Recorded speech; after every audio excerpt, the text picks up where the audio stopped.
Yo, what is going on, guys? This is AKZ coming at you with another video today. This is a domination gameplay that I jumped into. It's a pub. Usually I don't play pubs, but let's see how this one goes. I wanted to talk to you guys about the patch notes that were installed today, or the patch that was installed today, and breaking down the patch notes and what they mean, and what was buffed and what was nerfed.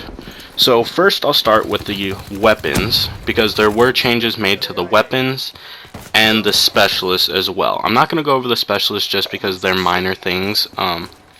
Nothing really was changed that much with the specialist.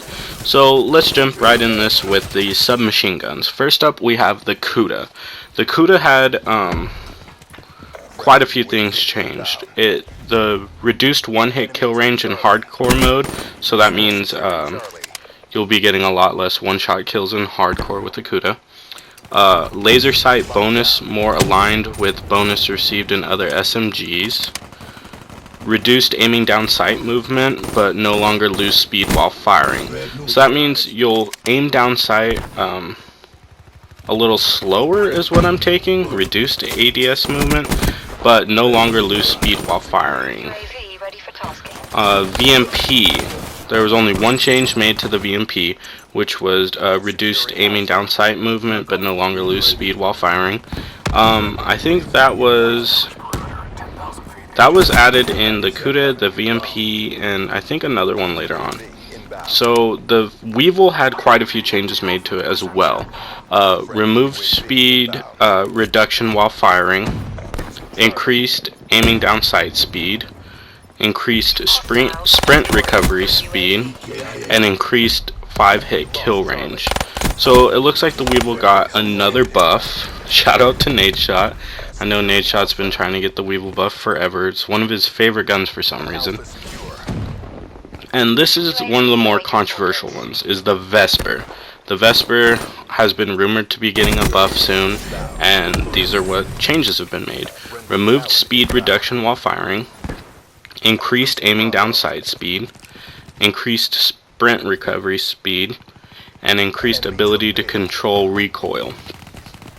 So I don't know why they're buffing the Vesper. In competitive, it's banned pretty much every, or I shouldn't say pretty much, I believe it is banned every time that I've ever, watched competitive matches. And even in GBs, it's banned, I'd like to say 99.9% of the time. And you don't see it that frequently in pubs either, I've noticed. It's just kind of one of those guns that everybody used, and then now nobody uses.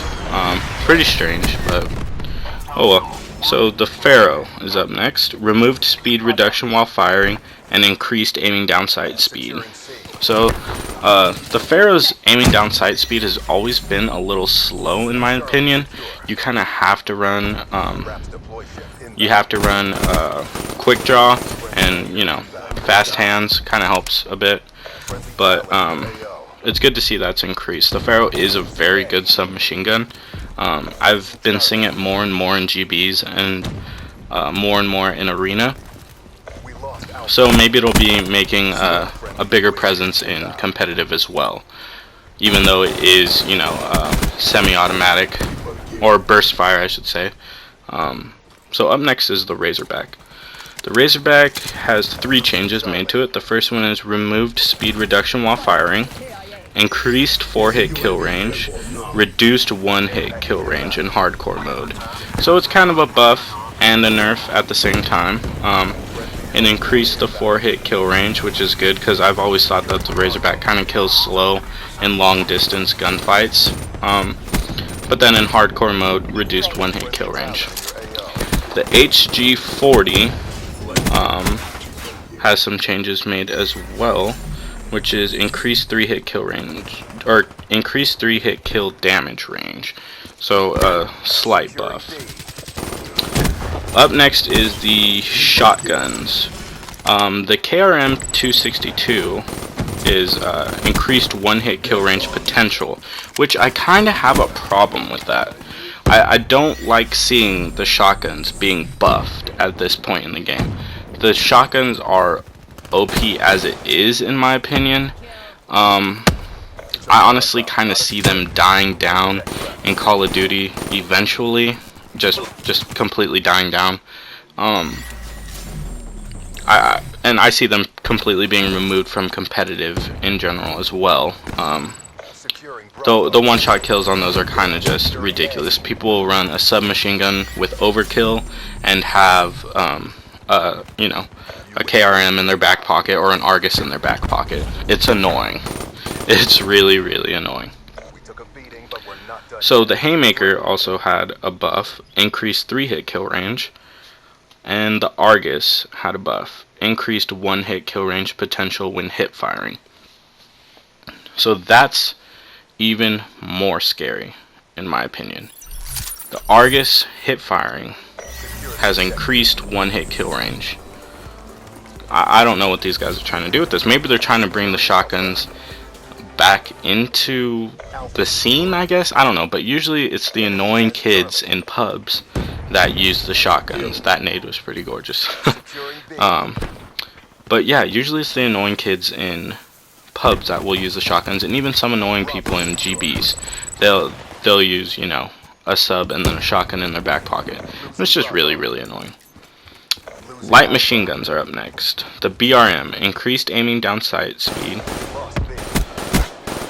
increased recoil stability, and that's all for the BRM. Now the Dingo, increased tightness of bullet spread while aiming down sight, and increased hip fire accuracy.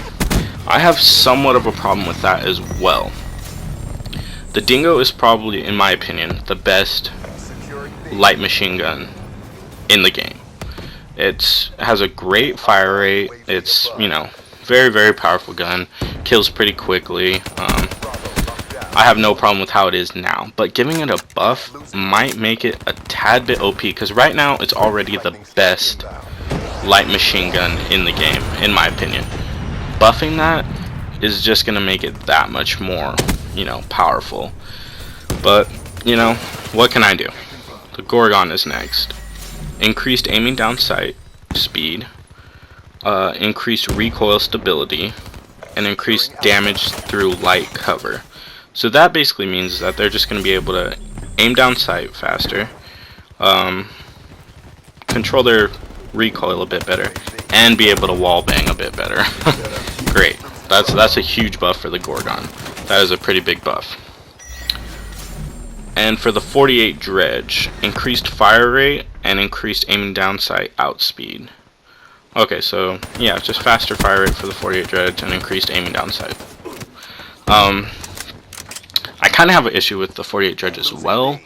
It's just kind of one of those guns that you see in GBs once in a great while that these kids love to use for some reason, just because it kills pretty fast, and it's you just don't expect it, so you don't ban it. No one's gonna waste a ban on the 48 Dredge, just like no one's gonna waste a ban, you know, on the Dingo. It just doesn't happen. So seeing those things getting a slight buff kind of makes me wonder, you know, why are they buffing the shotguns and the LMGs right now? Kind of strange to me. Just a little bit. I really don't know what to say about that. And also, in the patch notes, the Eclipse DLC 2 map pack support was installed in that as well. And if you don't know, the DLC comes out tomorrow. It's going to be 4 multiplayer maps and 1 zombie map, how it usually is. Nice little 2-piece with that. And another nice little 2-piece. Alright. So, the 4 maps that are going to be, 4 multiplayer maps are Verge, Spire, Rift, and Knockout. I believe Knockout is the one that was the, was Knockout the one that was the remake? I'm trying to think. No, it was Verge, the one that's the remake. It's the remake of Bonsai from World at War. Okay, got it now. And then, of course, the Zombies map is also going to be entered. It's Setsubo Noshima, however you pronounce that. Sorry if I'm butchering it. I don't know Japanese. But that one is that one looks pretty exciting as well. It takes place on an island. It looked like in the trailer that there's going to be underwater action in that one as well, and plants, some sort of plant zombie or plant interaction as well. It looks pretty interesting. It's supposed to be one of the secret research labs for Element 115, so it's refreshing to see them kind of get back to their origins. The first zombie map, Shadows of Evil, was entertaining. I think they kind of made it a little bit too difficult, too complicated, and they didn't necessarily need to. People love Black Ops 1 zombies.